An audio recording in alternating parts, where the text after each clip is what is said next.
পৃথিবীটা লবণাক্ত পানির মতো, যতই তা পান করবে পিপাসা ততই বাড়বে।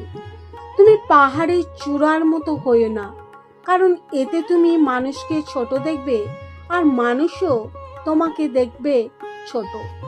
চিরকাল অন্ধকারকে গালমন্দ না করে ছোট্ট একটি বাতি জ্বালানো অনেক ভালো।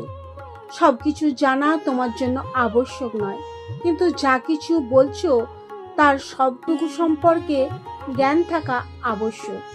কূপে থুতু ফেলো না, কারণ হয়তো কখনো তোমার এ কূপ থেকে পানি পান করার প্রয়োজন হতে পারে। গাছ থেকে যখন আপেল পড়লো তখন সবাই বলল গাছ থেকে আপেল পড়েছে, কিন্তু সব মানুষের মধ্যে এক ব্যক্তি শুধু জানতে চাইল কেন আপেলটি পড়েছে। জীবন চলার পথে পড়ে আছে অসংখ্য পাথর, এতে তোমার চলার পথ যেন থেমে না যায়, বরং পাথরগুলো কুড়িয়ে তৈরি করো সাফল্যের সিঁড়ি। যে হিংসা করে সে সবার আগে নিজের ক্ষতি করে। আত্মতৃপ্তিতে ভোগা সংকীর্ণ জ্ঞানের পরিচয়। যে অল্পেতে তুষ্ট থাকে তার কাছে এ পৃথিবীর সব কষ্ট সহজ হয়ে যায়। যদি নিজের বিবেককে বড় মনে করো তবে শত্রু সৃষ্টি হবে, আর যদি হৃদয়কে বড় করো তবে বন্ধু বৃদ্ধি হবে। যার ভুল হয় সে মানুষ, আর যে ভুলের উপর স্থির থাকে সে শয়তান। বাকপটু ও নির্বোধের সাথে তর্কে যেও না, কারণ বাকপটু তোমাকে কথায় পরাজিত করবে আর নির্বোধ তোমাকে কষ্ট দেবে। সম্পদ আসে কচ্ছপের মতো আর যায় হরিণের মতো। নির্বোধের কথার উত্তর না দেয়াই তার উত্তর।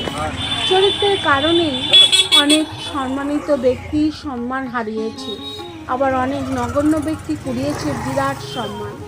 কোনো ঘুমন্ত লোকের নিকট বসে থাকা আর কোনো ঘুমন্ত লোকের পাশে না ঘুমানো ভদ্রতার ব্যাপার। কেউ কাউকে বিশ্বাস করে না, তাকে কেউ বিশ্বাস করে না। কোনো মানুষকে সম্মান করা তার হৃদয়ের মণিকোঠার প্রবেশের চাবির সমতুল্য।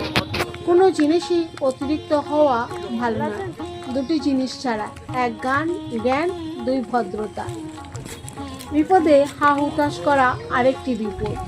জ্ঞানীর সম্পদ হলো তার জ্ঞান, আর মূর্খের সম্পদ হলো তার অর্থ।